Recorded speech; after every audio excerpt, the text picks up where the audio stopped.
Sorry ass DJ.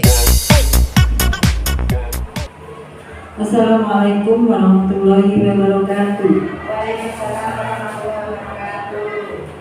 Sebelumnya mari kita ucapkan puji syukur kehadiran Allah Subhanahu wa taala karena pada hari ini kita dapat berkumpul di sini dalam keadaan sehat walafiat dalam acara diseminasi budaya positif CGP Angkatan 11 Bapak Supriyono Mukolis dari SDN Tembeling 1. Yang terhormat Bapak Kepala Sekolah SDN Tembeling 1, Bapak Ibu Guru SDN Tembeling 1. Berikut ini akan kami bacakan acara pada siang hari ini 24 Agustus 2024. Acara yang pertama pembukaan, acara kedua menyanyikan lagu Indonesia Raya, acara ketiga sambutan Bapak Kepala Sekolah, acara keempat doa, acara kelima acara inti. Untuk acara yang pertama yaitu pembukaan, mari kita buka acara pada siang hari ini dengan bacaan basmalah bersama. Acara yang kedua menyanyikan lagu Indonesia Raya. Kepada Ibu Maria Supeni kami persilahkan. Hadirin dimohon berdiri.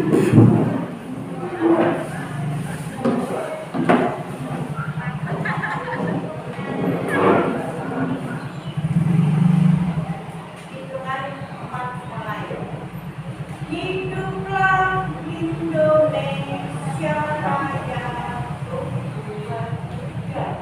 Indonesia tanah airku, tanah tumpah darahku. Di sanalah aku berdiri, jadi pandu Indonesia kebangsaanku, bangsa dan tanah airku. Marilah kita berseru, Indonesia bersatu.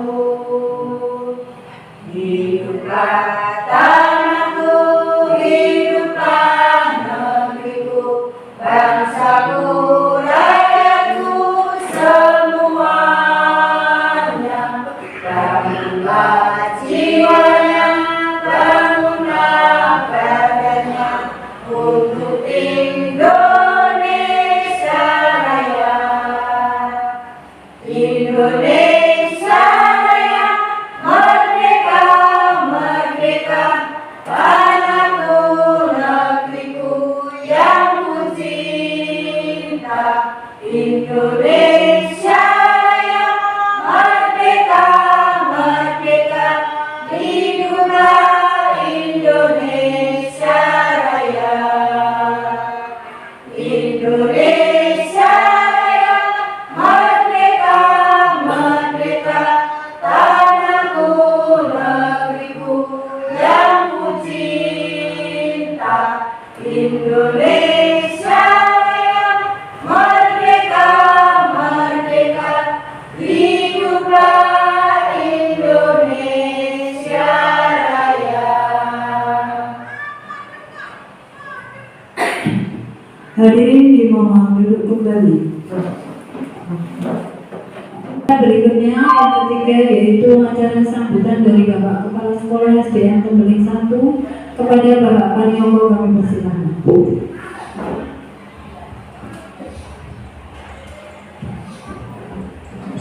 Assalamualaikum warahmatullahi wabarakatuh. Alhamdulillah kita panjatkan puji syukur kehadirat Allah Subhanahu wa taala yang pada siang hari ini kita masih dalam keadaan sehat walafiat. Tanpa salawat dan salam kita berikan kejunjungan Nabi Muhammad SAW. Semoga syafaatnya dapat kita terima nanti di hari kiamat. Yang saya hormati Bapak Fitriono Nurhalis selaku calon guru penggerak di SDN Negeri 1, dan juga Bapak Ibu guru SDN Negeri 1 yang berbahagia. Terima kasih telah diberikan waktu saya untuk memberikan sambutan terkait program dari Penggerak Bapak Fitriono Nurhalis. Semoga pada pertemuan pada siang hari ini nanti dapat bermanfaat untuk kita semua, dan juga diharapkan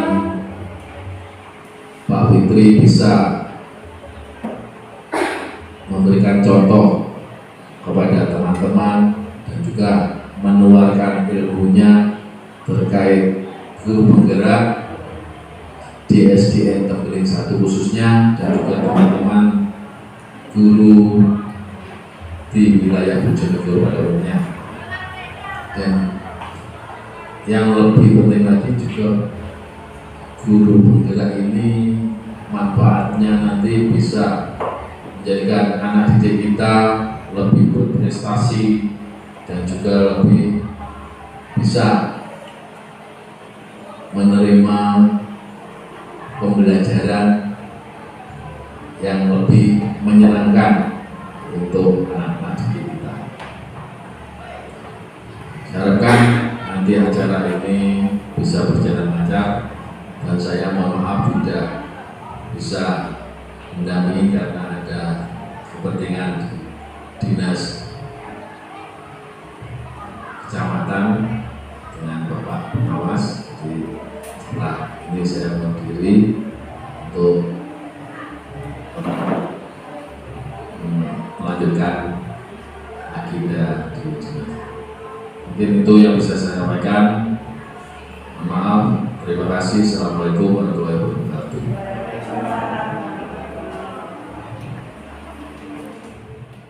Acara yang keempat, doa kepada Bapak Fitriono Nurhalis yang mempersilakan. Baik, terima kasih.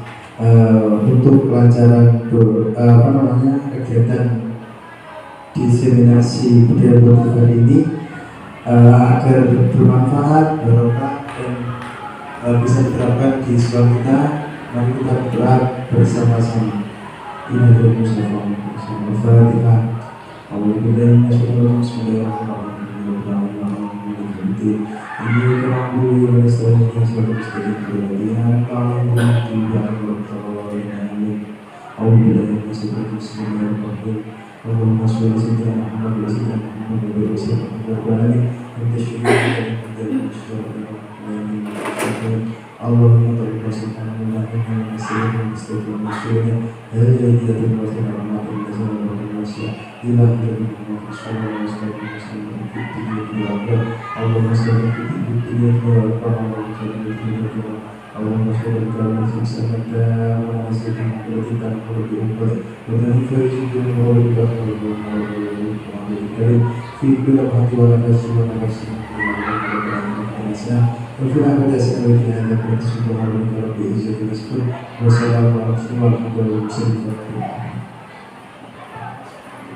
Acara berikutnya yaitu acara kelima, acara inti yang akan disampaikan oleh Bapak Fitriono Nurhalis.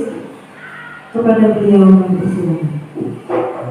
Baik, terima kasih. Saya Mali. Assalamualaikum warahmatullahi wabarakatuh. Hari ini saya akan menerapkan diseminasi budaya positif, yang mana ini satu kegiatan wajib saya untuk modul 1.4, yaitu aksi nyata. Ya, aksi nyata di modul saya ini harus melaksanakan diseminasi budaya positif. Latar belakang yang pertama yaitu filosofi pendidikan menurut Ki Hajar Dewantara. Pendidikan menuntut segala kodrat yang ada pada anak agar mereka mereka dapat mencapai keselamatan dan kebahagiaan yang setinggi-tingginya, baik secara manusia maupun sebagai anggota masyarakat. Jadi seorang pendidik harus dapat menuntun dan membimbing anak dengan penuh kasih sayang sesuai apa yang mereka butuhkan tanpa memaksa kehendak, melayani segala bentuk kebutuhan metode belajar anak yang berbeda-beda, itu berorientasi pada anak, memberikan kebebasan kepada anak untuk mengembangkan ide, berpikir kreatif, mengembangkan bakat minat anak, ya, merdeka belajar.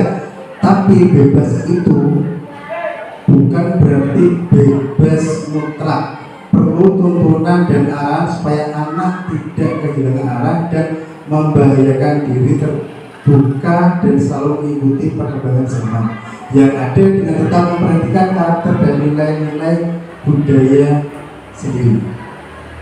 Budaya positif di sekolah sangat penting untuk dikembangkan karena sekolah merupakan tempat tumbuh dan berkembangnya karakter anak. Untuk membangun budaya positif perlu menerapkan disiplin berdasarkan motivasi internal sehingga anak akan memiliki karakter yang kuat sesuai dengan profil belajar Pancasila. Jadi motivasi itu ada dua, motivasi internal atau intrinsik dan motivasi eksternal atau ekstrinsik.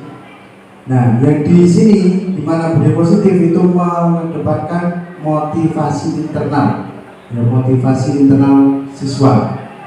Terus tugas kita sebagai guru yaitu menuntun. Ya, kita tidak bisa menyuruh anak menjadi seorang contoh polisi atau tentara, tapi anak sudah mempunyai kodratnya. Ya, kita cuma mengarahkan. Ibarat padi, kita seorang petani, anak seorang atau sebuah padi, kita menanam. Nah, padi itu sudah punya kodrat bagaimana tumbuhnya. Nah, tugas kita seorang petani adalah mengarahkan atau membimbing anak atau padi itu bisa tumbuh baik. Dengan cara apa? Membunuh hama, membersihkan rumput, mencari tempat bercocok tanam yang bagus. Itu filosofi dari Ki Hajar Dewantara. Terus tujuan dimensasi ini yaitu mewujudkan budaya positif di lingkungan kelas dan sekolah. Ya, diawali dari kelas, nanti budaya positif itu akan mengikuti di seluruh sekolah. Yang kedua, budaya positif di sekolah dapat membentuk karakter murid, guru, dan visi-visi sekolah. Terus yang ketiga, menjadikan perubahan di sekolah untuk mewujudkan merdeka belajar dan mewujudkan profil pelajar Pancasila. Nah, yang pertama itu apa itu dimensasi? Ya. Dimensasi itu apa? Dimensasi atau dissemination, ya Bu? Maksudnya gitu, dissemination. Gak pakai bahasa Inggris. Dissemination adalah suatu kegiatan yang ditujukan kepada kelompok target atau individu. Ini saya garis bawahi karena target saya di sini adalah kelompok, ya, kelompok target, bukan individu. Agar mereka memperoleh informasi, mendapatkan informasi, timbul kesadaran. Kalau berarti jenengan itu bukan sadar, ya, tapi tetap sadar, tapi lebih sadar lagi. Menerima, ya, ini lumayan sulit untuk bisa menerima kekurangan dan akhirnya memanfaatkan informasi tersebut. Nah, itu penjabaran dari diseminasi. Terus pengertian dari budaya positif adalah nilai-nilai atau keyakinan-keyakinan dan kebiasaan-kebiasaan di sekolah yang berpihak pada murid. Hal itu dilakukan agar murid dapat berkembang menjadi pribadi yang kritis, penuh hormat dan bertanggung jawab. Selanjutnya, budaya positif itu dibagi menjadi beberapa poin. Ada 6 poin. Yang pertama yaitu disiplin positif dan nilai-nilai kebajikan universal. Yang kedua, teori motivasi hukum dan penghargaan. Yang ketiga, keyakinan kelas. Yang keempat, kebutuhan dasar manusia dan dunia berkualitas. Yang kelima, 5 posisi kontrol. Yang keenam adalah segitiga restitusi. Apa itu semua? Ya. Nanti saya jelaskan satu persatu. Wah, kayak restitusi biasanya. Yang pertama yaitu disiplin positif dan nilai-nilai kebajikan universal. Apa itu? Meliputi perubahan paradigma.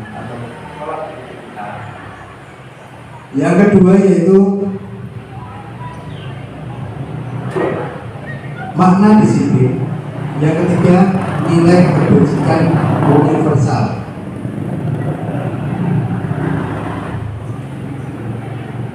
Selanjutnya perubahan paradigma. Ya, perubahan paradigma. Nah, di sini saya ada sebuah permainan atau kita gerakan beda donatur begini harus. Oke, dan ini yang pertama tangan A, tangan sebelah kanan, coba jenengan doyo gerakan.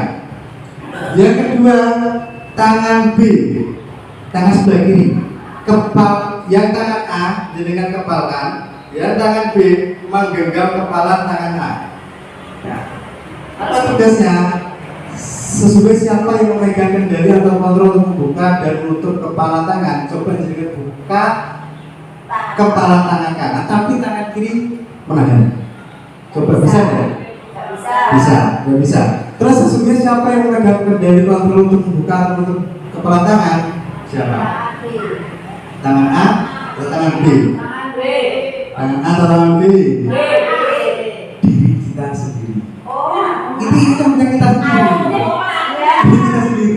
Nah, saya mau sugesti jenengan untuk menggenggam dan menangkap genggaman. Nah, kalau jenengan sadar siapa yang bisa membuka, yuk kita buka saja. Kan saya yang menyuruh.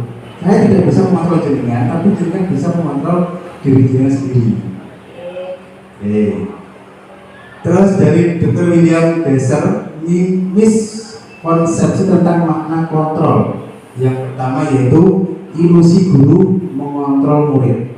Pada dasarnya kita tidak dapat memaksa murid untuk berbuat sesuatu jikalau murid tersebut memilih untuk tidak melakukannya. Ya, melakukannya. Seperti contoh tadi, jenengan tidak akan bisa saya kontrol kalau jenengan tidak tidak mau melakukan apa yang saya suruh. Nah, walaupun tampaknya guru sedang mengontrol perilaku murid, hal demikian terjadi karena murid sedang mengizinkan dirinya dikontrol. Berarti jenengan tadi mengizinkan saya untuk mengontrol diri jenengan. Yang kedua, ilusi bahwa semua penguatan positif efektif dan bermanfaat.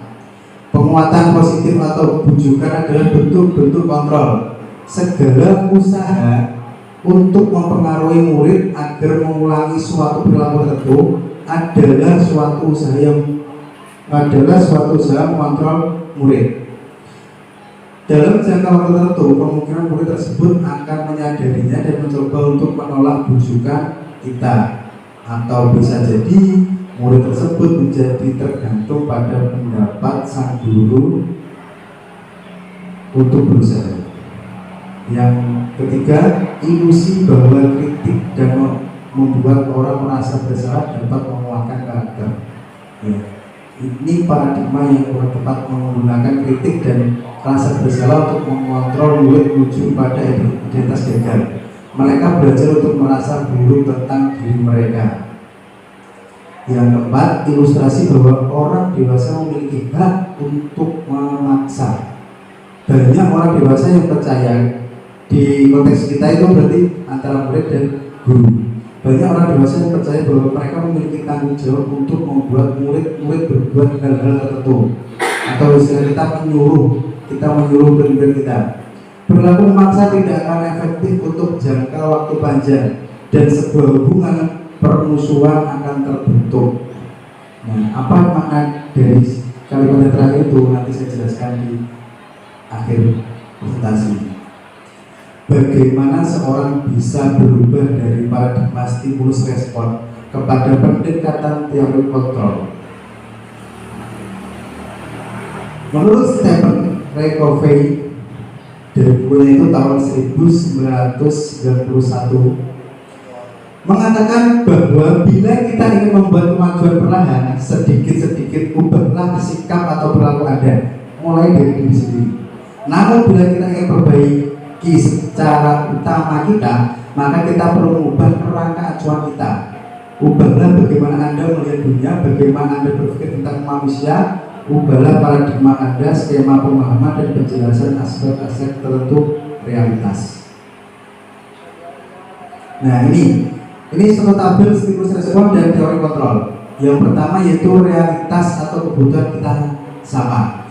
Dalam teori kontrol tidak seperti itu. Ya, realitas kita berbeda, kebutuhan kita masing-masing orang berbeda.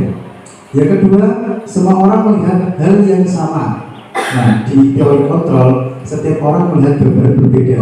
Contoh, sudut pandang. Ya, kita lihat saja sudut pandang. Di MOS ini, kalau Pak Dimas mungkin melihatnya itu mungkin ukurannya yang dia lihat cuma 5 cm atau 10 cm, tapi di mata Bu Ani itu lebih panjang, jadi mungkin 20 cm atau 15 cm. Kenapa? Dia melihat dari sudut pandang yang berbeda. Pak Dimas melihat dari sudut pandang sebelah kanan, Bu Ani dari sebelah depan. Nah itu seperti halnya yang nomor 2 itu, semua orang melihat hal yang sama. Di teori kontrol setiap orang memiliki gambaran berbeda. Kita mencoba mengubah orang agar berpandangan sama dengan kita. Ini tidak bisa. Teori kontrol yaitu kita berusaha memahami pandangan orang lain tentang dunia. Jadi contoh nanti tadinya Pak Dimas melihat MOS itu dari sisi kanan, Bu Ani melihat MOS dari sisi depan. Itu harus saling memahami bahwa MOS itu memang bentuknya seperti itu, dilihat mau dari manapun ya memang seperti itu. Yang selanjutnya, perilaku buruk dilihat sebagai suatu kesalahan. Ya. Terus kalau terkontrol, semua perilaku memiliki tujuan, entah itu buruk ataupun baik, semua pasti memiliki tujuan. Ya, maling itu pasti kalau melakukan sesuatu ada tujuannya, ada alasannya. Orang lain bisa mengontrol saya. Nah, di teori kontrol hanya Anda yang bisa mengontrol diri Anda. Jadi tidak mudah disugesti orang lain. Saya bisa mengontrol orang lain. Nah, di teori kontrol Anda tidak bisa mengontrol orang lain. Hanya Anda yang bisa mengontrol diri Anda sendiri. Selanjutnya, pemaksaan ada pada saat bujukan gagal. Di teori kontrol, kolaborasi dan konsensus menciptakan pilihan yang baru. Jadi di stimulus respon, jenengan sudah membujuk anak itu sudah tidak mampu, anak sudah tidak mempan, maka jenengan bisa langsung memaksa, mau tidak mau harus ini. Tapi di teori kontrol itu kita lakukan kolaborasi, ya, jadi menjadikan pilihan-pilihan baru. Selanjutnya, model berpikir menang atau kalah. Tapi di model berpikir untuk teori kontrol yaitu menang-menang, tidak ada yang dirugikan. Kalau menang kalah pasti dirugikan. Tapi kalau di teori kontrol semua dapat keuntungan. Jadi entah itu subjek ataupun target. Selanjutnya, makna dari disiplin. Apa yang terbayang di benak Anda tentang disiplin? Apa yang terlintas di pikiran Anda tentang disiplin? Napa Bu Penny? Mematuhi aturan. Bu Is, napa disiplin itu Bu?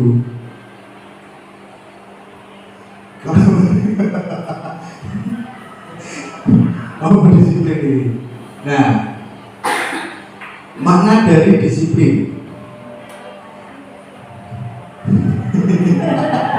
Makna dari disiplin yaitu, ya menurut Kiai Dewantara, di mana ada kemerdekaan di situ harus ada disiplin. Itu mana yang luas, yang kuat. Sungguh pun disiplin itu bersifat self disiplin. Apa bisa disebutkan? Disiplin diri Nah, sendiri. disiplin sendiri. Yaitu kita sendiri yang mewajibkan kita dengan sekeras-kerasnya. Tapi itu sama saja. Sebab jika kita tidak cakap melakukan self disiplin, wajiblah penguasaan lain mendisiplinkan diri kita. Ya, penguasa lain mendisiplinkan diri kita. Dan peraturan demikian itulah harus ada di dalam suatu yang merdeka. Ki Hajar Dewantara menyatakan bahwa untuk mencapai kemerdekaan atau dalam konteks kali ini yaitu pendidikan, untuk mencapai murid yang merdeka, syarat utama adalah harus ada disiplin yang kuat. Jadi kalau kita tidak bisa mendisiplinkan diri sendiri, maka wajiblah penguasa atau peraturan atau institusi yang dapat mendisiplinkan diri kita. Dia Gosen dalam buku Restitution School Discipline tahun 2021 menyatakan bahwa arti dari kata disiplin berasal dari bahasa Latin disciplina, yang artinya belajar. Murid atau pengikut disiplin diri dapat membuat seorang memanggil potensi menuju kepada sebuah tujuan mulia, sesuatu yang dihargai dan bermakna. Disiplin diri juga mempelajari bagaimana cara kita mengontrol diri dan bagaimana menguasai diri untuk memilih tindakan yang mengacu pada nilai-nilai yang kita hargai agar tercapai tujuan yang diinginkan. Tujuan disiplin positif adalah menanamkan motivasi pada murid-murid kita, yaitu untuk menjadi orang yang mereka inginkan dan menghargai diri sendiri dengan nilai-nilai yang mereka percaya. Ketika murid kita memiliki motivasi tersebut, mereka telah memiliki motivasi intrinsik yang berdampak jangka panjang, motivasi yang akan terpengaruh pada adanya hukuman atau hadiah. Mereka akan tetap berperilaku baik dan berlandaskan nilai-nilai kebajikan karena mereka ingin menjadi orang yang menjunjung tinggi nilai-nilai yang mereka hargai atau mencapai tujuan mereka. Maksudnya bagaimana? Disiplin positif itu menghasilkan berpengaruh pada motivasi intrinsik atau motivasi dari dalam diri mereka sendiri. Tanpa jenengan kasih hadiah, tanpa jenengan kasih pujian, ya, karena dia dan pujian itu termasuk motivasi ekstrinsik. Mereka akan tetap menjunjung tinggi nilai-nilai yang mereka percayai atau yang mereka hargai. Maksudnya nilai itu apa? Nilai-nilai itu bukan nilai ujian itu. Nilai-nilai itu maksudnya nanti kita membuat seperti keyakinan kelas. Kalau dulu istilahnya peraturan kelas atau kesepakatan kelas, ya. Terus dalam sebuah faktor ekstrinsik itu juga sangat berbahaya, seperti pisau bermata dua. Dia juga bisa memotivasi siswa, tapi juga bisa menjadi siswa lebih males. Kalau saya tidak dapat pujian, saya tidak akan melakukan apa-apa. Kalau saya melakukan apa-apa, saya harus mendapat pujian atau hadiah. Itulah faktor motivasi ekstrinsik yang berbahaya. Sebagai pendidik, tujuan kita adalah menjadi siswa yang memiliki disiplin diri sehingga mereka bisa berperilaku dengan mengacu pada nilai kebajikan universal dan memiliki motivasi intrinsik bukan ekstrinsik. Selanjutnya, nilai-nilai kebajikan universal. Nah, apa itu nilai kebajikan universal? Yaitu nilai-nilai kebajikan yang disepakati bersama, jadi antara murid dan guru kalau di sekolah, lepas dari suku, bangsa, agama, bahasa maupun latar belakangnya.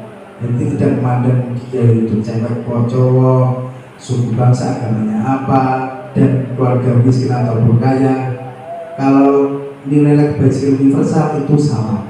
Nilai kebajikan adalah sifat-sifat positif manusia yang merupakan tujuan mulia yang ingin dicapai sebagai individu. Di dalam pendidikan, ini nilai-nilai kebajikan universal kita. Profil pelajar Pancasila: beriman, bertakwa pada Tuhan Yang Maha Esa dan beranak mulia. Itu mau agamanya apapun, sukunya apapun, harus menerapkan nilai-nilai kebajikan universal tersebut. Mandiri, itu juga tidak memandang ras, suku ataupun agama. Benar kritis, berkebinekaan global, bergotong royong dan kreatif. Selanjutnya, teori motivasi, hukum penghargaan dan restitusi. Motivasi perilaku manusia, yaitu untuk menghindari ketidaknyamanan atau hukuman. Sebenarnya ini adalah tingkat terendah dari motivasi perilaku manusia.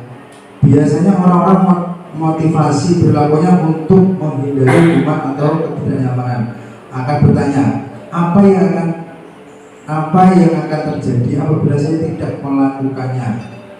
Motivasi ini bersifat eksternal. Jadi kalau contohnya kita mewajibkan sholat berjamaah, apa yang akan terjadi kalau saya tidak melakukan sholat berjamaah? Apakah saya mendapat hukuman atau saya mendapatkan konsekuensi sebagai sanksi? Nah, ini adalah satu motivasi bersifat eksternal, ya, dorongan dari luar untuk mendapat imbalan atau penghargaan dari orang lain. Ini juga termasuk motivasi eksternal karena dia menginginkan imbalan atau penghargaan dari orang lain, mengharapkan satu tingkat di atas motivasi yang pertama, motivasi perilaku manusia tadi, yaitu satu tingkat di atas, yaitu di sini orang berperilaku untuk mendapatkan imbalan atau penghargaan dari orang lain. Orang dengan motivasinya yang bertanya, apa yang akan saya dapatkan apabila saya melakukannya? Nah, ini sering kita lakukan tanpa kita sadari. Aku yang bukan ini, aku bukan apa, wanitiro. Nah, itu termasuk motivasi eksternal untuk menjadi orang yang mereka inginkan dan menghargai diri sendiri dengan nilai yang mereka percaya. Nah, di sini orang dengan motivasi ini akan bertanya, akan menjadi orang yang seperti apa apabila saya melakukannya. Berarti saya melakukannya, saya mau menjadi orang seperti apa, dan dia menyuruh saya itu untuk apa. Mereka melakukan sesuatu karena nilai-nilai yang mereka yakini dan hargai, dan mereka melakukan karena mereka ingin menjadi orang yang melakukan nilai-nilai yang mereka yakini tersebut. Nah, nilai yang diyakini nanti yang dibuat secara bersama dengan kesepakatan. Ini adalah motivasi yang akan membuat seseorang memiliki disiplin positif karena motivasi berperilaku bersifat internal, bukan eksternal. Nah, di sini ada tabel.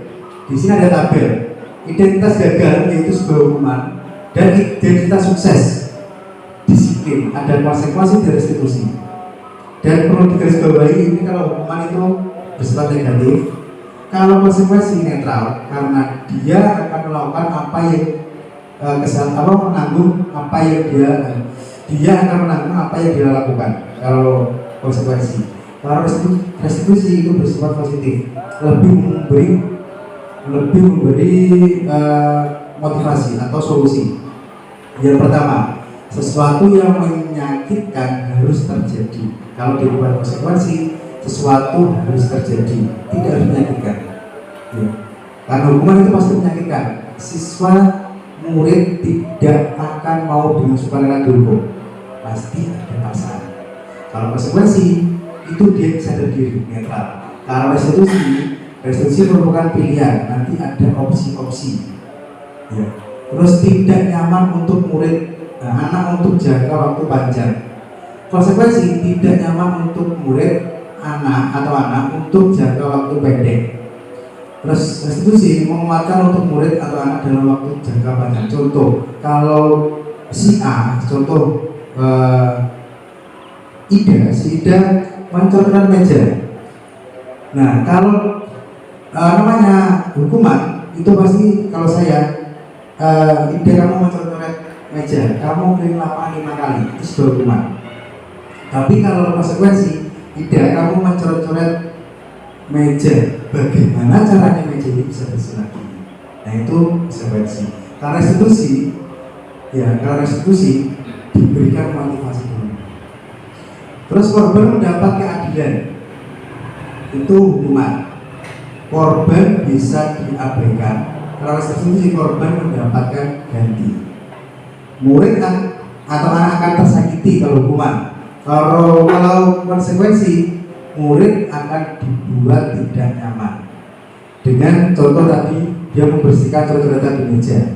Terus murid akan mendapat penguatan. Kalau restitusi, diceramai dulu, dikasih motivasi, baru dia melakukan tindakan. Perilaku pasif agresif meningkat. Penguatan hanya bertahan dalam jangka waktu pendek. Masalah terpecahkan. Sistem tidak akan berjalan bila murid takut. Kalau hukuman itu memerlukan monitoring dan supervisi terus-menerus dari guru. Murid belajar bertanggung jawab untuk perilakunya. Nah, berlaku hanya pada sebuah institusi, tidak berlanjut pada kehidupan nyata. Kalau hukuman itu mungkin peraturan sekolah, itu cuma ada di sekolah. Dia pulang tidak tahu untuk mengikuti peraturan sekolah. Tapi kalau konsekuensi membantu menerapkan mengikuti peraturan dalam masyarakat. Nah, untuk restitusi fokus pada pemecahan masalah dalam jangka waktu panjang. Nah, biasanya kalimatnya itu apa? Peraturannya adalah kamu tidak boleh mencoret meja, kamu harus berlari mengelilingi lapangan. Nah, contohnya itu sebuah hukuman. Tapi kalau konsekuensi, apa peraturannya? Tidak boleh mencoret meja, Pak. Terus mampukah kamu melakukannya? Terima kasih. Nah, melakukannya itu maksudnya membersihkan meja dari coret-coretan. Tapi kalau restitusi, apa yang kamu yakini menjaga kebersihan? Contohnya, apa yang bisa kamu lakukan untuk memperbaiki masalah ini? Saya akan membersihkan coretan dari meja dari coret-coretan.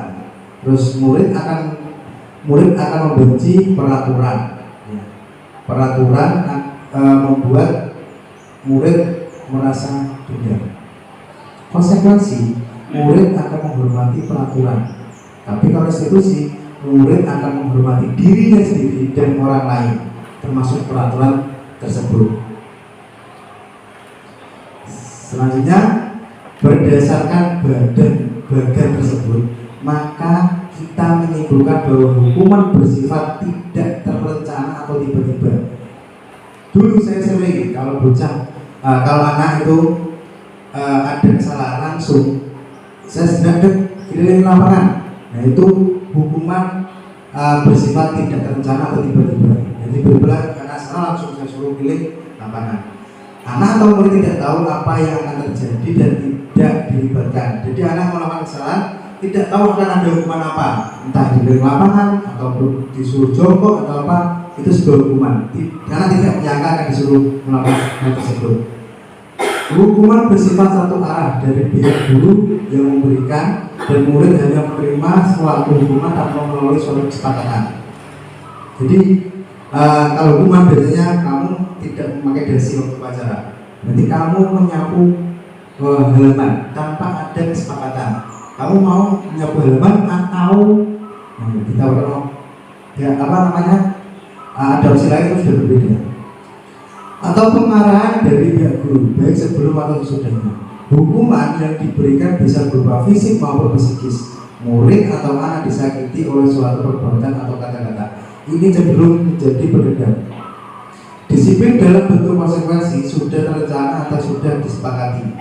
Sebelumnya sudah kita sama murid sudah kita ajak berdiskusi untuk menyepakati suatu keyakinan kelas. Sudah dibahas dan disetujui oleh murid dan guru. Umumnya bentuk-bentuk konsekuensi dibuat oleh pihak guru atau sekolah.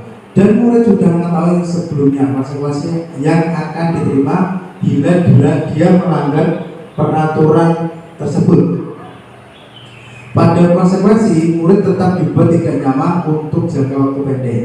Konsekuensi biasanya diberikan berdasarkan suatu data yang umumnya dapat diukur. Misalnya, setelah 3 kali tugasnya tidak dikumpulkan atau tidak diselesaikan pada batas waktu diberikan, atau murid melakukan kegiatan di luar kegiatan pembelajaran, misalnya mengobrol, maka murid tersebut akan kehilangan waktu bermain dan harus menyelesaikan tugas karena ketertinggalannya. Nah, contohnya kalau anak datang terlambat, masuk jam 7, dia datang jam 7.20. Kalau konsekuensi, kalau dihukum, kalau hukuman itu langsung kamu terlambat di lapangan. Tapi kalau konsekuensi, kamu datang terlambat 20 menit. Berarti nanti istirahat kamu terpotong 20 menit untuk mengganti jam pertama tadi. Nah, di sini ada sebuah tabel. Ya. Yang pertama, mencatat 100 kali di dalam buku dengan kalimat saya tidak akan terlambat lagi karena terlambat sekolah, termasuk konsekuensi apa hukuman? Hukuman. Oke, itu hukuman. Terus lari mengelilingi halaman sekolah 5 kali karena terlambat hadir di sekolah, konsekuensi hukuman? Hukuman. Oke. Membersihkan coretan yang dibuat di meja tulis, hukuman atau konsekuensi? Konsekuensi, ya. Karena dia melakukan hal tersebut, dia harus bertanggung jawab tanpa ada hukuman ataupun kegiatan di luar hal tersebut. Murid diminta untuk push up 15 kali karena tidak menggunakan masker sekolah. Hukuman. Oke. Selanjutnya keyakinan kelas. Ya, keyakinan kelas. Kita masuk ke kelas. Tadi di sini positif di sekolah, kita masuk ke kelas. Mengapa keyakinan kelas? Mengapa tidak peraturan kelas saja? Apa perbedaan dari keyakinan kelas dan peraturan kelas? Kenapa bukan ini? Keyakinan kelas dan peraturan kelas. Pertangan di pribadi masing-masing siswa. Kalau peraturan kelas itu dibuat kesepakatan bersama. Oke, jadi kalau peraturan itu dibuat kesepakatan bersama, tapi kalau keyakinan kelas itu sudah tertanam pada diri siswa. Jadi gini, kalau keyakinan kelas atau kesepakatan kelas ya, bersama itu adalah sebuah aturan yang sudah disepakati bersama, yang disetujui dengan kalimat positif. Itulah keyakinan kelas. Tapi kalau peraturan kelas itu dibuat oleh guru saja, tanpa melibatkan murid untuk berpendapat akan peraturan tersebut. Nah, selanjutnya keyakinan yaitu nilai-nilai kebajikan universal. Jadi nilai-nilai itu bersifat positif.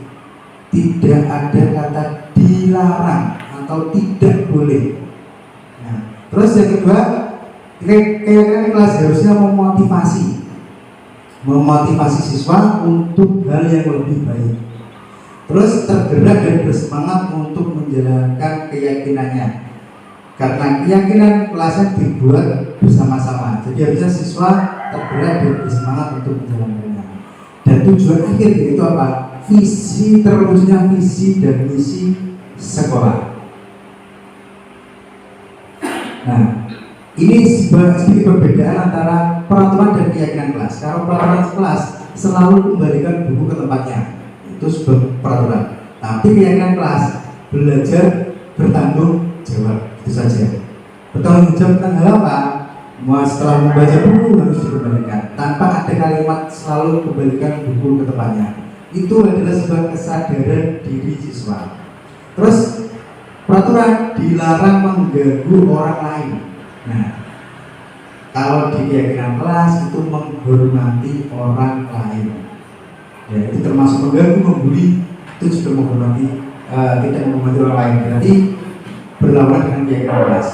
Yang ketiga, hadir di sekolah 15 menit sebelum pembelajaran dimulai. Nah, kalau keyakinan kelas menghormati orang lain, berkomitmen. Berkomitmen itu adalah contohnya kayak ketika sudah ditentukan masuk jam 7, berarti kita jam 7 sudah ada di kelas, bukan masih di halaman ataupun masih di luar sekolah. Dilarang melakukan kekerasan. Nah, kalau ada kata dilarang, tidak boleh, itu masih kalimat negatif. Ya. Jadi terus selanjutnya kalau keyakinan kelas, keselamatan menghormati orang lain. Kalau dilarang menggunakan narkoba, itu langsung ke pokoknya. Keyakinan kelas itu kesehatan. Peraturan berganti atau menunggu giliran. Kalau keyakinan menghormati orang lain, bersabar, gunakan masker. Keyakinan kelas, kesehatan, keselamatan. Jangan berlari di koridor atau depan kelas. Itu demi keselamatan dan keamanan. Yang manakah keyakinan kelas menurut jenengan? Yang mana, Bu Ani? Dari dua tabel tersebut, manakah yang merupakan keyakinan kelas? Semua ini kesepakatan kelas, semua disepakati. Tapi kalau melihat dari kalimat tadi, manakah yang termasuk keyakinan kelas? Yang Dua, karena termasuk ada kalimat saling menyayangi, semangat, itu sudah keyakinan kelas. Kalau menjaga kebersihan sekolah itu sebuah peraturan. Contoh keyakinan kelas, selalu bersikap positif, senantiasa menjadi diri terbaik, percaya dan menghormati orang lain, serta bahagia, berkomitmen terhadap setiap tugas, senantiasa membantu. Nah, contoh keyakinan kelas yang saya buat di kelas 5. Keyakinan kelas SK-1, berkebersihan kelas, tanggung jawab bersama, saling menghargai, hadir di kelas tepat waktu, aktif dalam kegiatan pembelajaran. Kebutuhan dasar manusia dan dunia berkualitas. Kebutuhan dasar manusia dan dunia berkualitas. Menurut Dr. William Glasser, ada 5 kebutuhan dasar manusia, yaitu yang pertama, kebutuhan untuk bertahan hidup atau survival. Yang kedua, kasih sayang. Yang ketiga, kebebasan. Yang keempat, kesenangan atau fun. Yang kelima, penguasaan. Apa kebutuhan itu? Semua orang senantiasa berusaha untuk memenuhi kebutuhannya. Pasti semua orang membutuhkan 5 kebutuhan dasar ini. Bila mereka tidak bisa mendapatkan kebutuhan dengan cara yang positif, mereka bisa melanggar peraturan atau melakukan hal-hal yang tidak sesuai dengan nilai-nilai kebajikan. Maka dari itu, kita diwajibkan untuk menanamkan disiplin positif anak sejak dini, supaya apa? Ketika dia mewujudkan 5 kebutuhan ini, dia tidak menggunakan cara-cara yang negatif atau yang tidak positif. Terus menurut Dr. William Glasser dalam choice teori, kebutuhan bertahan hidup, yaitu kebutuhan bertahan hidup atau survival, adalah kebutuhan yang bersifat fisiologis untuk bertahan hidup, misalnya makanan, rumah, ataupun kesehatan. Ini kebutuhan kita, ya, kebutuhan kita. Makan, tempat tinggal, kesehatan itu sebuah kebutuhan survival atau kebutuhan bertahan hidup. Kebutuhan kasih sayang dan sayang rasa diterima, ya, kebutuhan untuk disayangi dan diterima meliputi kebutuhan akan hubungan dan koneksi sosial, kebutuhan untuk memberi dan menerima kasih sayang, dan kebutuhan untuk merasa menjadi bagian dari suatu kelompok. Kebutuhan ini juga meliputi keinginan untuk tetap terhubung dengan orang lain seperti teman, keluarga, pasangan hidup, teman kerja, binatang peliharaan, dan kelompok di mana kita terhubung. Ini kebutuhan kasih sayang dan rasa diterima. Selanjutnya, penguasaan, kebutuhan pengakuan atas kemampuan. Kebutuhan ini berhubungan dengan kekuatan untuk mencapai sesuatu, menjadi komponen, menjadi kompeten, menjadi terampil, diakui atas prestasi dan keterampilan kita, didengarkan dan memiliki rasa harga diri. Kebutuhan ini meliputi keinginan untuk dianggap berharga, bisa membuat perbedaan dan membuat pencapaian kompeten diakui, dihormati. Ini meliputi self esteem atau harga diri dan keinginan untuk meninggalkan pengaruh. Anak-anak yang memiliki kebutuhan dasar akan penguasaan yang tinggi biasanya selalu ingin menjadi pemimpin, atau istilahnya kita kalau di kelas ketua kelas. Mereka juga suka mengamati sebelum mencoba hal baru dan merasa kecewa bila melakukan kesalahan. Mereka juga biasanya rapi dan sistematik serta selalu ingin mencapai yang terbaik. Nah, yang keempat, kebutuhan kebebasan atau akan pilihan. Kebutuhan untuk bebas adalah kebutuhan akan kemandirian, otonomi, memiliki pilihan dan mampu mengendalikan arah hidup seseorang. Anak-anak dengan kebutuhan kebebasan yang tinggi menginginkan pilihan. Ya, mengingat pilihan. Mereka perlu banyak bergerak, suka mencoba-coba, tidak terlalu terpengaruh orang lain dan senang mencoba hal baru dan menarik. Selanjutnya, kesenangan atau kebutuhan merasa senang. Ini kalau kita di SD itu sangat diperlukan kebutuhan ini.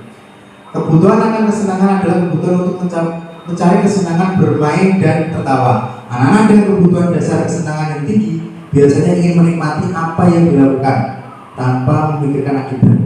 Mereka juga bisa berkonsentrasi tinggi saat mengerjakan hal yang disenangi. Mereka suka bermain dan suka mengoleksi barang, suka bergurau, suka melucu dan suka mengemaskan. Bahkan saat mereka bertingkah laku buruk, mereka masih terlihat cute. 5 posisi kontrol. Dari kelas kita masuk ke diri kita sendiri. 5 posisi kontrol. Yang pertama, menurut Dian Grossen ada 5 posisi kontrol. Yang pertama, posisi penghukum, posisi pembuat rasa bersalah, posisi teman, posisi pemantau atau monitor, dan yang terakhir posisi manajer.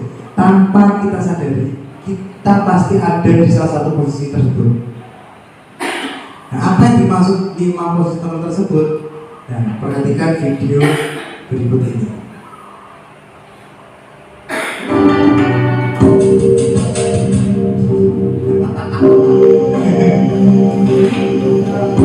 Ini contoh posisi kontrol penghukum. Guru menjadi seorang penghukum. Sini kamu. Selamat pagi Bu. Selalu terlambat. Kamu deh pasti terlambat. Maaf Bu, saya Apa? Apa coba? Alasan kamu apa lagi? Kapan sih kamu tidak terlambat? Malas sekali ya kamu jadi anak. saya Dasar pemalas. Gak kapok-kapok sih kamu. Sudah berapa kali terlambat? Sana, kamu keliling lapangan basket 2 kali. kenapa saya harus keliling lapangan basket Bu? Kenapa? Kamu melawan ibu. Berani-beraninya jawab. Sudah terlambat, masih berani jawab pula. Sekarang, keliling lapangan basket 5 kali sekalian. Biar kapok. Cepat. Pergi sana ke lapangan basket. Kayak sama Bu. Nah, tanpa kita sadari itu kita ada di salah satu kontrol diri, kontrol itu. Ini cuma yang pertama ya. Ini tentang penghukum, kontrol penghukum. Guru tanpa apa-apa langsung menghukum. Nah, dari sini posisi penghukum yaitu berbicara dengan nada tinggi. Itu sering terjadi. Nah, yang kedua mengerti.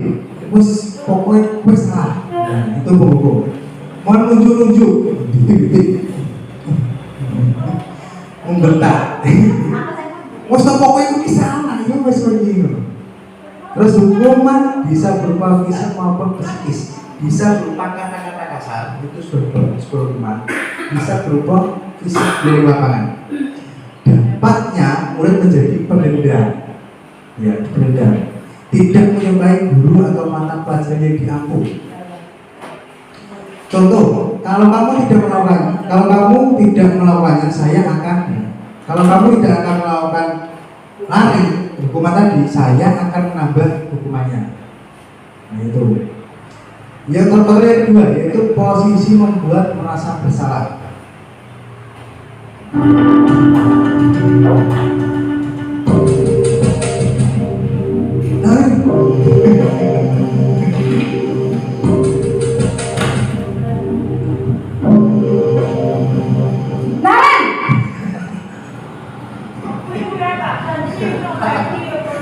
Selamat pagi Bu.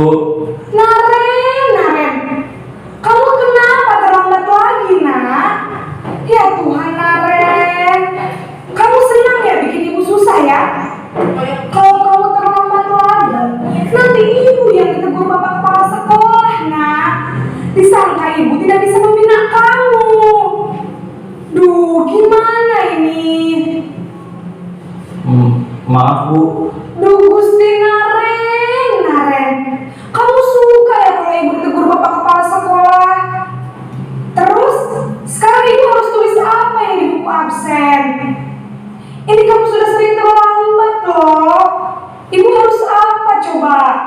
Maaf Bu, maaf sekali.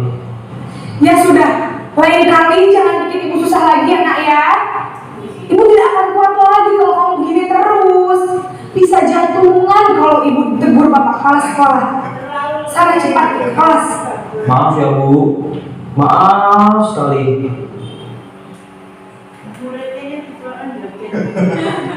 Oke, jadi emang itu kalau kontrol apa namanya posisi pembuat merasa bersalah atau nyenyeng.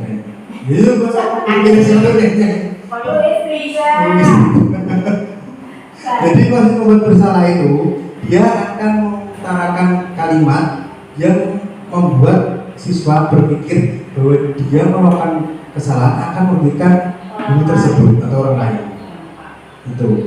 Nah, sesuatu cenderung melembut dari awal. Naik, lipat terus orang-orang.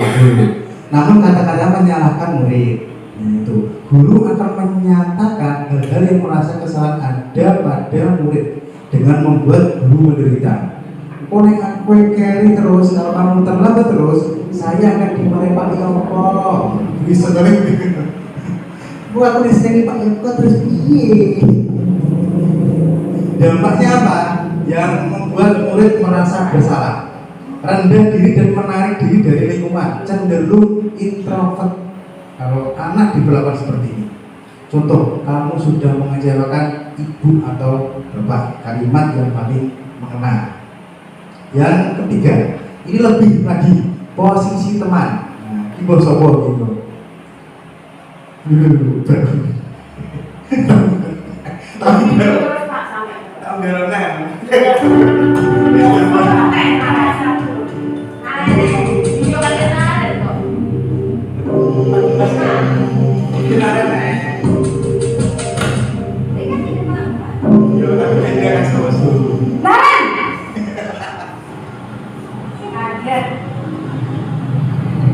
Selamat pagi Bu. Sebagai teman. Wah, sudah jam berapa ini nak? Terlambat lagi ya sayang. Iya Bu, habis ibu saya lupa bangunkan saya Bu. Kamu malah menyalahkan ibu kamu. Kamu bukannya anak yang larinya paling kencang. Kok terlambat sih? Iya Bu, saya memang terlambat bangun tadi. Jadi biarpun saya lari kencang, tetap gak kekejar Bu. Ya sudah sana, nanti lain kali larinya lebih kencang lagi ya. Biar gak terlambat lagi. Bikin seneng ibu, demi ibu. Bisa kan? Bisa lah Bu. Ya sudah sana masuk kelas. Ibu beresin urusan absen kamu. Kamu ini ada-ada saja. Oke, coba. Jadi kuis. Ya, jadi kuis bisa membuat kontrol merasa bersalah, juga bisa sebagai teman. Apa salah ke? Sak pelataran Bu. Nah, posisi teman yaitu suara guru akan ramah, cenderung bersenda gurau, sering bergurau untuk menghangatkan suasana. Jadi anak tidak tegang. Murid akan merasa senang, aman dan akrab dengan guru. Ya, itu posisi kontrol sebagai posisi teman. Dampaknya apa? Murid akan tergantung pada satu orang.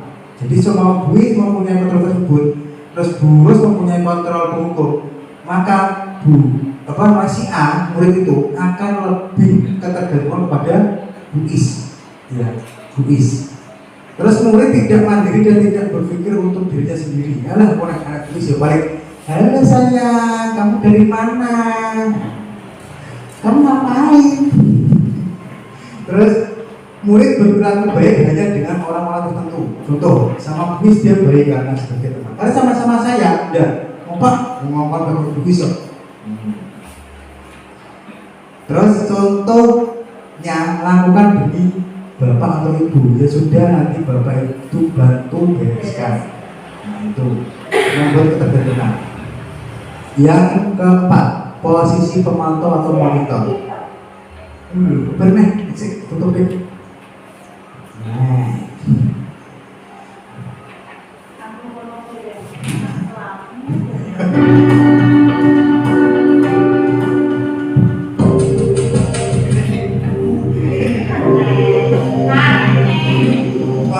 nyalikan kepribadian.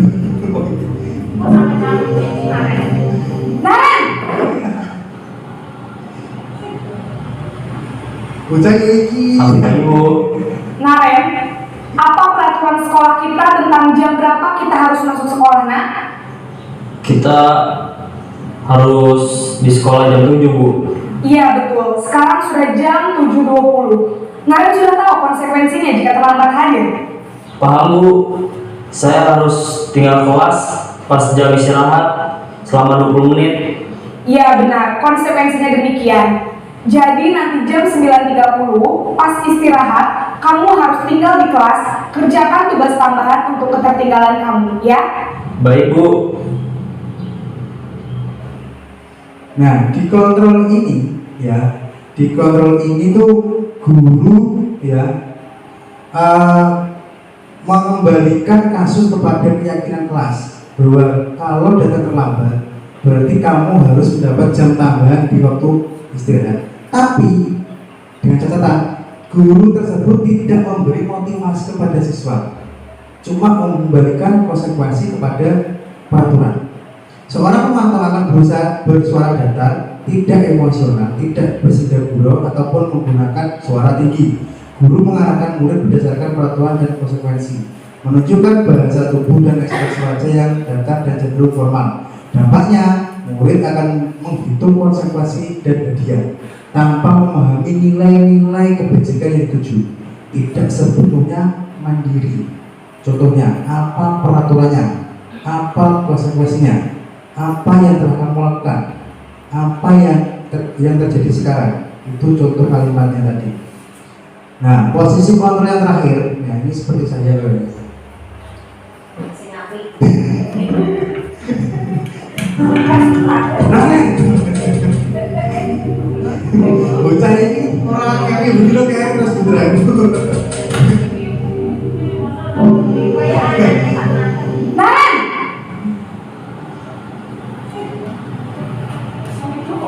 Selamat pagi Bu. Selamat pagi, Naren. Lembut Maaf Bu, saya terlambat. Iya, sekolah masuknya jam 7, sekarang sudah jam 7.20. Jadi sekarang bagaimana ini, Naren? Maaf Bu, saya lupa setel alarm saya semalam. Baiklah, menurut kamu, keyakinan sekolah yang mana yang perlu kamu tingkatkan? Menghargai diri sendiri dan orang lain mungkin ya Bu.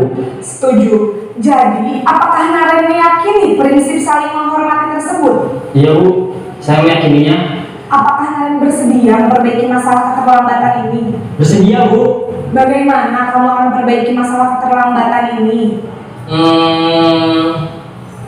Saya akan coba untuk tidak lupa menyetel alarm saya Bu. Baik, kalau Naren lupa menyetel alarm di rumah, ada orang yang kira-kira bisa bantu mengingatkan tidak? Ada Bu, kakak saya, Kak Emma. Ada lagi selain Kak Emma? Selain Kak Emma, ada ibu saya. Baik, jadi yang mengingatkan Naren adalah Kak Emma dan ibu kamu ya? Kira-kira akan mulai setel alarm kapan nih, Naren? Setelah pulang sekolah, akan segera saya lakukan. Baik, jadi Naren akan setel alarm untuk bangun besok pagi dan akan diingatkan oleh kakak dan ibunda Naren ya. Ada lagi yang mungkin perlu dilakukan, Naren, agar tidak terlambat bangun lagi? Tidak ada Bu. Baik, Naren, terima kasih untuk kerjasama kamu. Sekarang kamu perlu kembali ke kelas untuk belajar. Baik Bu, terima kasih. Loh, seperti saya banget. Masa bukan dulu ya, nah ini orang kan gudang. Iya. Ya, jadi kalau posisi manajer itu dia bisa mengembalikan kekayaan kelas dan memberi solusi kepada siswa. Beda dengan yang tadi.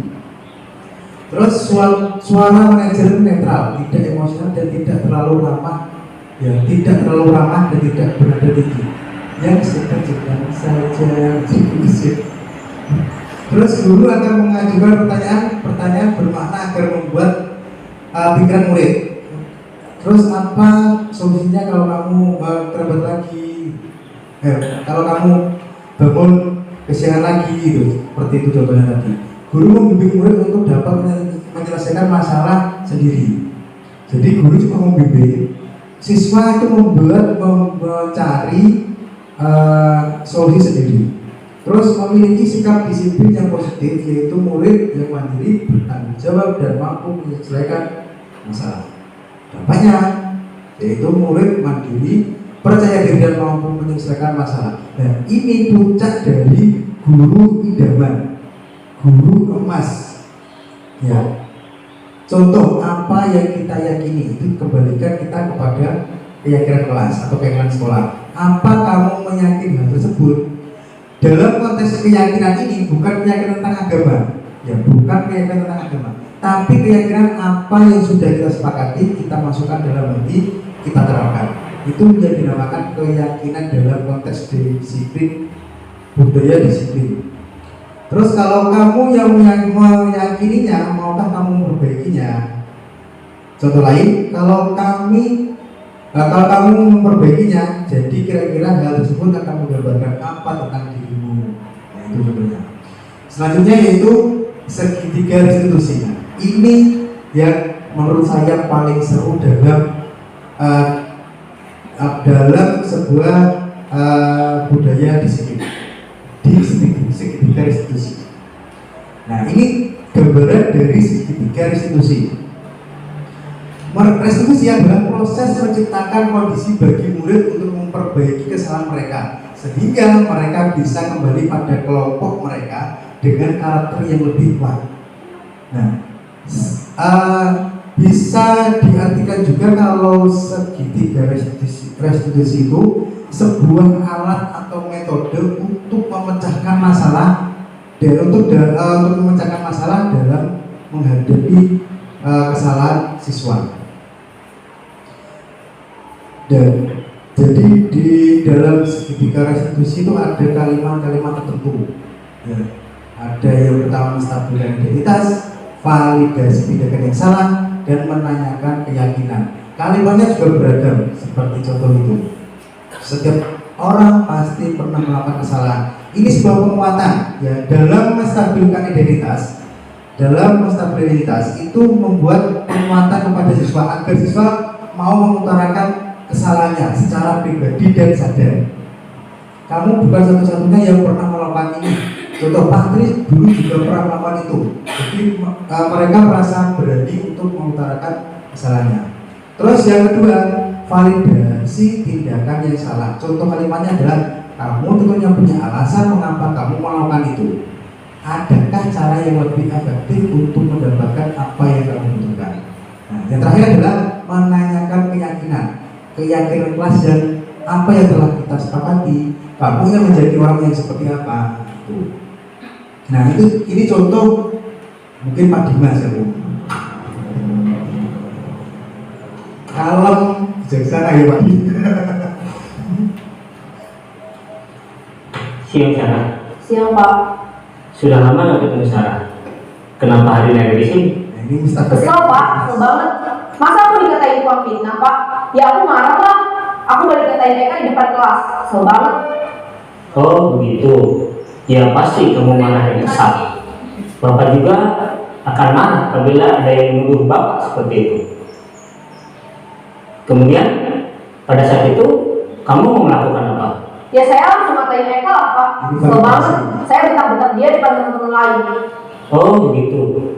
Pasti kamu melakukan seperti itu karena suatu alasan tertentu kan? Iyalah, masa saya diam saja Pak? Ya saya bela diri lah. Masa saya dituduh tukang fitnah? Ya wajar lah. Mempertahankan harga diri itu sesuatu yang penting buat kamu. Untung kamu tidak bertindak lebih gegabah lagi, hanya membentak-bentak. Iya Pak. Untung saya masih bersabar dan hanya membentak saja. Sudah gemes padahal, saya pasti bela diri lah. Ya pasti ya. Tapi kamu memilih untuk tetap bertahan dan bersabar. Kamu memilih untuk tidak berbuat lebih parah lagi kan? Iya. Nah, sekarang coba kita lihat lagi tindakan kamu yang bentak-bentak Eka di kelas. Tindakan kamu itu kira-kira sesuai dengan keyakinan kelas atau prinsip kamu tidak? Enggak lah Pak, capek Pak jadi pemarah. Jadi keyakinan atau prinsip mana yang kurang sesuai dengan keinginan kamu? Ya, saya sebenarnya sangat menghargai orang lain. Mungkin saat itu saya menjadi emosi, jadi tidak menunjukkan sikap itu. Kamu meyakini tidak menghargai orang lain itu penting buat kamu? Yakinlah Pak. Iya, setuju. Kita harus saling menghargai. Namun ada juga keyakinan yang kita sepakati yang perlu kita jalankan apabila kita sedang marah, kan? Ya saya bisa lebih proaktif, mulai dengan diri sendiri. Saya bisa jadi lebih bersabar, mengambil waktu jeda untuk berpikir mau apa selanjutnya. Kira-kira kamu bersedia memperbaiki masalah ini tidak? Bersedia Pak. Kalau kamu memperbaiki masalah ini, kamu akan menjadi orang seperti apa? Saya akan menjadi orang yang bertanggung jawab kali ya Pak. Dan senantiasa proaktif. Iya, menurut kamu bagaimana rasanya menjadi orang seperti itu? Ya nyaman lah, bangga bisa bersabar dan menahan diri. Baiklah kalau begitu. Yuk kita pikirkan bagaimana memperbaiki masalah ini.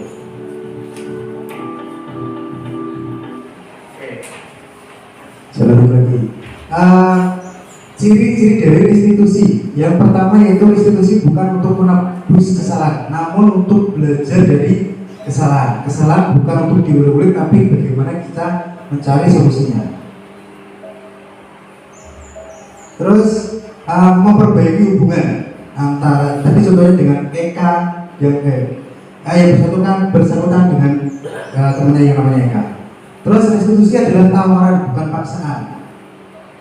Selanjutnya restitusi menuntun untuk melihat ke dalam diri. Jadi dia disuruh introspeksi diri. Restitusi mencari kebutuhan dasar yang mendasari tindakan. Restitusi diri adalah cara yang paling baik. Restitusi fokus pada karakter bukan tindakan. Restitusi menguatkan. Restitusi fokus pada solusi. Yang terakhir, restitusi mengembalikan murid yang berbuat salah kepada kelompoknya. Nah, kemarin tahapan ketiga restitusi, yaitu yang pertama menstabilkan identitas.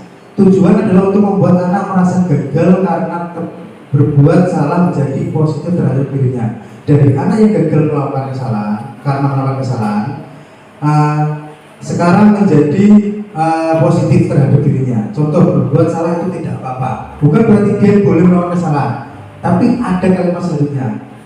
Ya, nanti dikembalikan ketika validasi kesalahan. Tidak ada manusia yang sempurna. Saya juga pernah melakukan kesalahan seperti itu. Kita bisa menyelesaikan ini dan Bapak Ibu tidak tertarik dengan siapa yang salah, tapi Bapak Ibu ingin mencari solusi dari permasalahan ini. Ini contoh kalimat untuk menstabilkan identitas. Yang kedua, validasi tindakan yang salah. Setiap tindakan kita dilakukan dengan suatu tujuan, yaitu memenuhi kebutuhan dasar. Menurut teori kontrol, semua tindakan manusia baik atau buruk pasti memiliki maksud dan tujuan tertentu. Pasti memiliki alasan dia melakukan hal tersebut. Contoh kalimatnya adalah, padahal kamu bisa melakukan yang lebih buruk dari ini. Kamu pasti punya alasan mengapa kamu melakukan hal itu. Kamu patut bangga pada dirimu sendiri karena kamu telah melindungi sesuatu yang penting buatmu. Kamu boleh mempertahankan sikap itu, tapi kamu harus menambahkan sikap yang lain. Yang terakhir yaitu menanyakan keyakinan.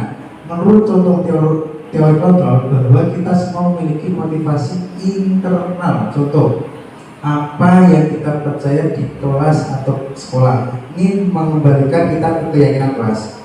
Selanjutnya, apa nilai-nilai umum yang telah kita sepakati? Apa bayangan kita tentang kelas yang ideal? Kamu mau jadi orang yang seperti apa? Nah, ini adalah contoh video penerapan segitiga restitusi yang berusaha saya terapkan dan saya dokumentasikan ketika kemarin Jaburi bersama Pak Dimas dan anak kelas 5 Satria, kelas 6 Adi. Dan kasus ini tanpa saya setting.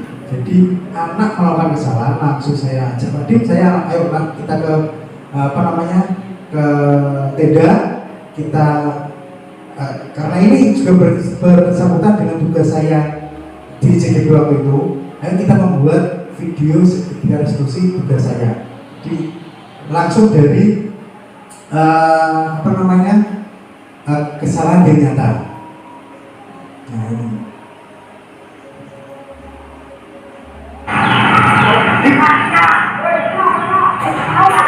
Tolong lanjutkan material ya. Siap.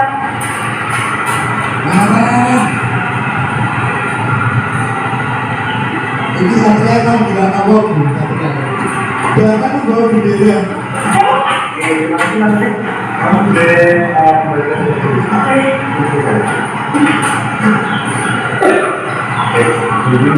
ini tahu ini.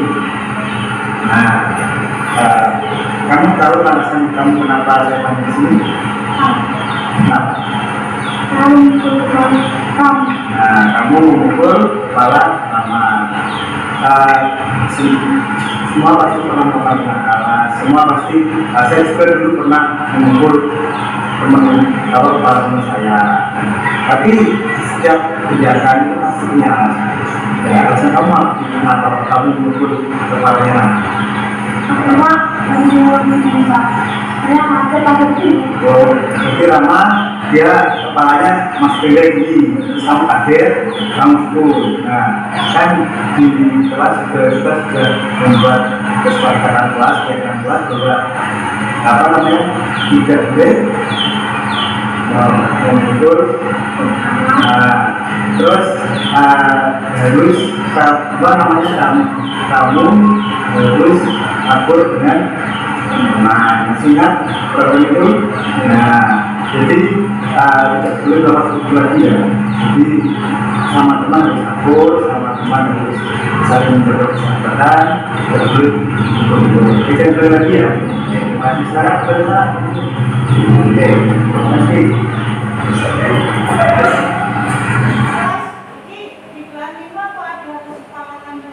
Ada saya buat kelas 5 khusus pejas karena saya lihat di papan jenengan sudah membuat kesepakatan kelas sendiri. Nah, saya tidak mau mengundang itu, nanti takutnya saya menambah atau mengurangi malah tidak sesuai. Makanya saya membuat kesepakatan kelas khusus pejas dari kelas 2. Kelas 1 enggak. Kelas 1 bicara buat takoi, "Be, yo kok pengen piye?" Aku malah bingung. Makanya di kelas lain sudah saya buat kesepakatan khusus pejas. Dan termasuk ke konsekuensinya. Terus kita tuh sebenarnya juga sudah sering ya hampir menerapkan segitiga restitusi. Kemarin saya berdiskusi sama Pak Dimas waktu di room khusus di sekolah utara. Room khusus itu berdiskusi sama Pak Dimas. Nah, di diskusi tersebut Pak Dimas meminta solusi bagaimana cara menghadapi siswa. Nah, setelah saya kembalikan ke segitiga restitusi, ternyata kata Pak Dimas itu ya hampir sama. Cuma apa yang berbeda? Yang berbeda adalah penguatan di awal, yaitu menstabilkan identitas. Anak dibuat ketika anak salah kan otomatis dia merasa bersalah. Angkat dulu. Kamu tidak apa-apa melakukan seperti itu. Gini terus saya juga perlu pengalaman seperti itu. Nah, itu adalah hal penguatan yang penting. Setelah itu baru kita cari tahu alasannya. Alasan kamu melakukan ini apa? Alasan kamu melakukan hal tersebut apa? Nah, setelah dia melakukan kejujuran itu, kembalikan ke keyakinan kelas. Kita sudah membuat kesepakatan kelas atau keyakinan kelas. Nah, di situ kita dianjurkan untuk saling menghormati, saling menghargai atau apalah itu baru keyakinan kelas. Dan ditambah satu lagi sebelum setelah itu jenengan memberi motivasi kepada siswa. Nah, itu segitiga restitusi yang dicoba. Nah, tapi dengan satu syarat, keyakinan kelas harus dibuat bersama. Tidak boleh jenengan membuat mungkin siswa ini yang siswa setuju, itu tidak boleh. Keyakinan harus dibuat siswa. Makanya di papan itu kemarin saya tulis. Itu saya membuat terus tak potong, terus aku minta pendapat ke anak Kalima. Setuju kurang, tak korek tadi. Tapi kemungkinan anak-anak setuju. Nah, kalau saya kemarin saya buat satu pemancing. Yang pertama saya buat tulis keyakinan kelas. Satu, menjaga kebersihan. Nah, yang kedua apa? Nah, saya tawarkan. Maka anak akan merasa mau mengutarakan pendapatnya karena sudah saya awal dari satu itu. Tapi kalau kita tulis keyakinan kelas, satu apa? Ayo, anak bingung. Tapi kalau kita awal dari menjaga kebersihan, terus ayo sampai mau usul lagi, itu banyak kelas 5 yang kemarin antusias seperti itu. Nah, jadi kita mungkin sering melakukan atau mempunyai posisi kontrol, tapi kita tidak tahu apa namanya posisi kontrol tersebut. Seperti yang saya perhatikan ini adalah sebagai teman. Saya sebagai teman dari Satria tanpa ada konsekuensi dan tanpa ada hukuman media, membuat dia sadar bahwa hal itu adalah hal salah. Oke, terima kasih. Bergerak dan menggerak. Ada pertanyaan ataupun ada usulan? Sudah bagus. Bertegak. Bergerak agak tegak ya bergerak. Oke, jadi demikian ya yang dapat saya sampaikan dari aksi nyata saya, diseminasi aksi nyata budaya positif dari modul 1.4 CGB Angkatan 11 kelas 192B. Terima kasih atas partisipasinya. Kegiatan saya akhiri. Wassalamualaikum warahmatullahi wabarakatuh. Waalaikumsalam.